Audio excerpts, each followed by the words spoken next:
Magandang umaga sa inyo lahat dyan mga kabukid. So nanutay kagabi ng press con ng KOJC. At the same time, pagkatapos ay mayroong video kung saan si Dr. Lorraine Badoy na Atty. Topacio lumabas sa gate at nagpakita ng suporta sa lahat ng mga KOJC members and workers na nagbabantay sa labas sa mga pagbabanta na susugod ulit yung mga bangag. So panoorin natin yung video guys para sa umagang ito.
Pupunta ako dyan.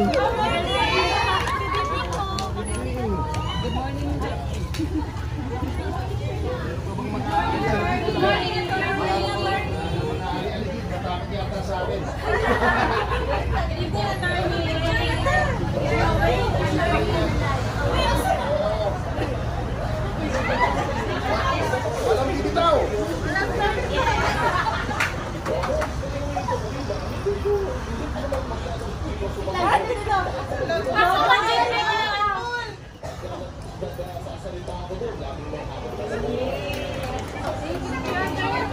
Salamat sa inyo ha. Walang bibitaw ha.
Uy, puto ka daddy. Naka-daddy floor. Happy birthday. Morning po. We'll always be greeting sila. Attorney, ito ba yung nawawala mong daughter?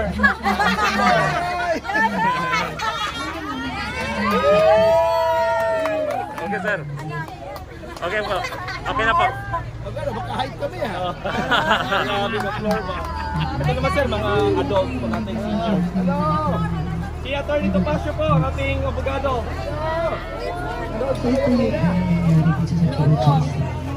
So, matapos na kami mag-boarding natin pag-usapan Sabi ko, huwag kayong mag-alala. Wala na lahat nila sa Malacanang. Tayong lahat. Tayong hindi mawawala. So, Mga lalaki po natin. every move you make brings you closer. I hope, we hope, we still praying na meron kang oras kung sana maayos yung pamahalaan mo.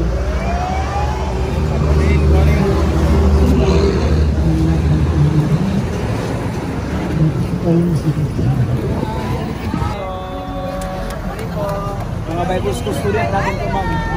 Mga Bible school student. Good morning po! Yay!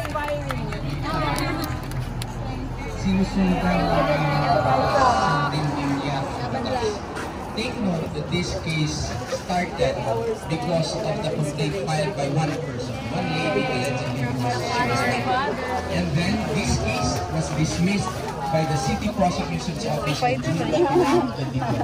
They filed a motion for reconsideration. She lost. And this was rendered on November 23, 2022. Kaaway pa ako, kasama ko na ako si They Ma'am Tia filed doon. a petition for review. Siya ang nag-file ng petition for review on January 4, 2020. Constitution mandates, Article 8, Section 15, mandates that for law reports and by analogy, AOJ also petition for review. Oo. That is likewise contained in the Court Administrative Circular Supreme Court in Honduras versus Atmore.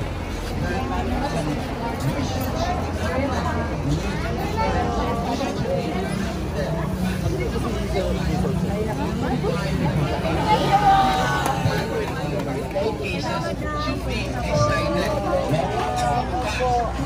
because justice delayed is justice denied. Ano nangyari kung may na motion for non-restitution? Na-reserve lang or non-reliance na lang. Okay. Violation niya sa compliance sa tingin-bayan at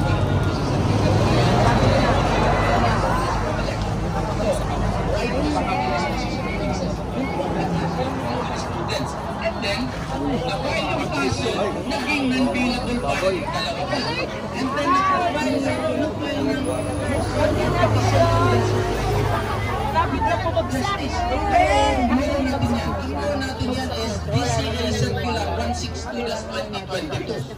Ano na ngayon ang rule? Kasi noon, ang dami kong kaso sa Again. Ay, ito! Ang dami na! Ay, wag lang sa akin. Okay. Thank you po.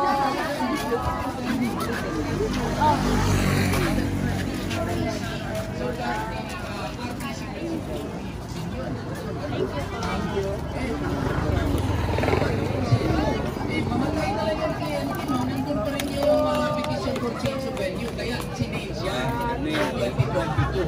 Dapat doon na sa RTC mismo mo i-file. Tapos, kunin yung mga comments na party at saka comment ng Wala natatakot. Papabagsakin natin si Tuloy Lord. Tuturuan natin siya ng leksyon. Maraming salamat sa inyo. Kakaiba kayo.